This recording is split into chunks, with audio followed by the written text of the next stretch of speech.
Have you ever thought about what might happen if you accept a ride after midnight?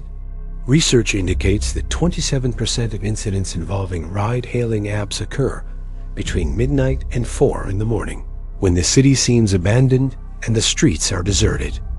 Imagine yourself alone, exhausted, trusting your safety to a stranger whose face barely shows in the headlights.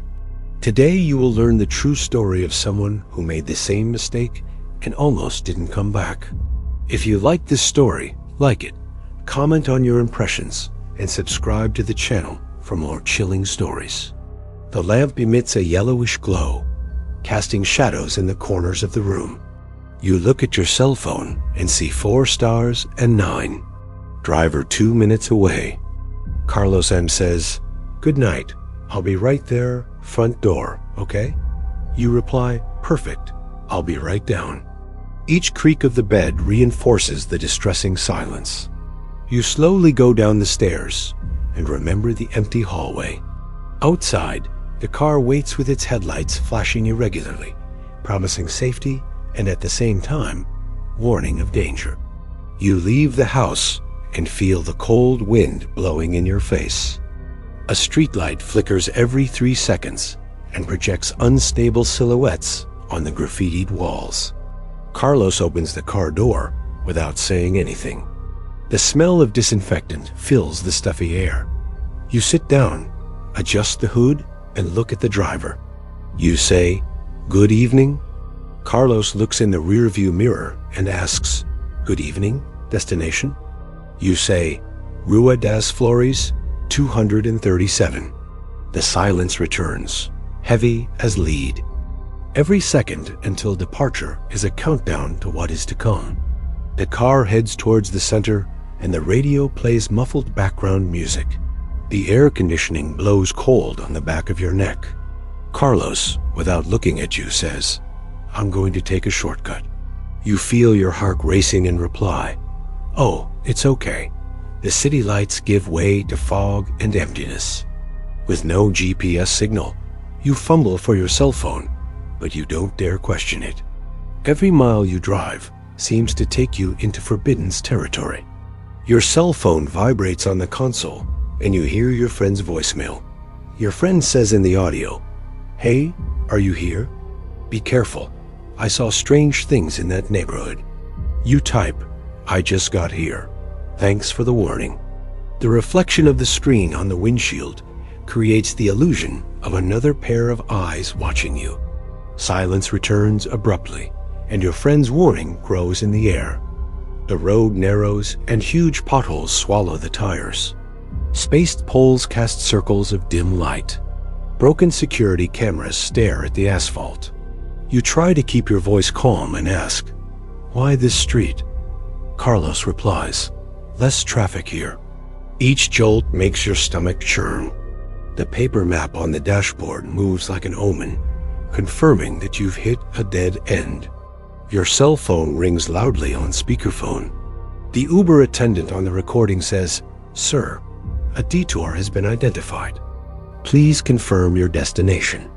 Carlos answers in a firm voice, "Traffic problem. I'll be back shortly."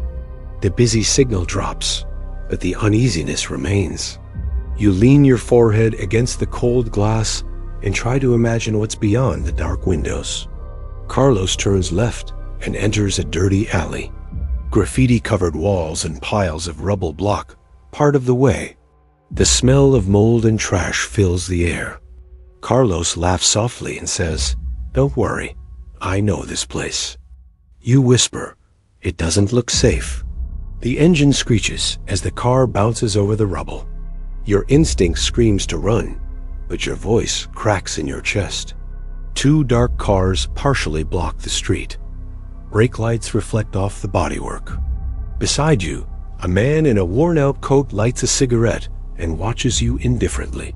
Carlos takes a deep breath and says, "Hurry up." You swallow hard and ask, "Hurry up?"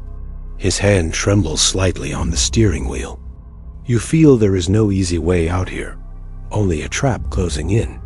The GPS disappears, and there are no numbers on the buildings, just a crooked pole and absolute silence. The car stops with millimeter precision. Carlos turns to you and says, "We're here." You ask, "But is this a dead end?" He doesn't answer and opens the door. The interior headlights illuminate the reflection of his serious face in the mirror. You realize you are caught between fear and curiosity. A metallic creak announces the opening of the trunk. A beam of light reveals a black suitcase with rusty latches. Carlos says, "You'll need this." You, confused, ask, "What for?" Without waiting for an answer, he lifts the suitcase and places it on your lap. The cold metal contrasts with the stuffy air. Your instinct to flee explodes, but your voice is lost in your chest. The suitcase presses against your abdomen, and the torn leather scratches your clothes. You try to push it away and whisper, "Let me go, please." Dragging footsteps echo on the asphalt. You lean against the window and try to decipher the dark intentions. Cell phone flashlights sweep the interior of the car, projecting distorted shapes. Carlos mutters, "Quick, let's go." The reflections reveal the panic in his eyes and the determination of someone who does not intend to back down. You understand that there is no escape without confrontation. You bang hard on the rear windows and shout, "Let me go now." The glass shakes, but does not break. Carlos answers in a cold voice, "Shut up." The key turns in the ignition, and the car takes off in a sudden sprint. You slip in the seat and are exhausted, breathless. The radio suddenly goes silent and Carlos turns to you. He asks, "Where do you live again?" You answer, "Rua das Margaritas, 45. Carlos asks, "And where do you work?" You mutter, "At the Vila Nova supermarket." Each answer reinforces your helplessness as he mentally notes your details. A bottle of water rolls off the console and stops near your foot. Your cell phone slides into the gap in the seat. You stretch out your arm, but the suitcase blocks all movement. The cold of the glass presses against your hand, and despair grows with each passing second.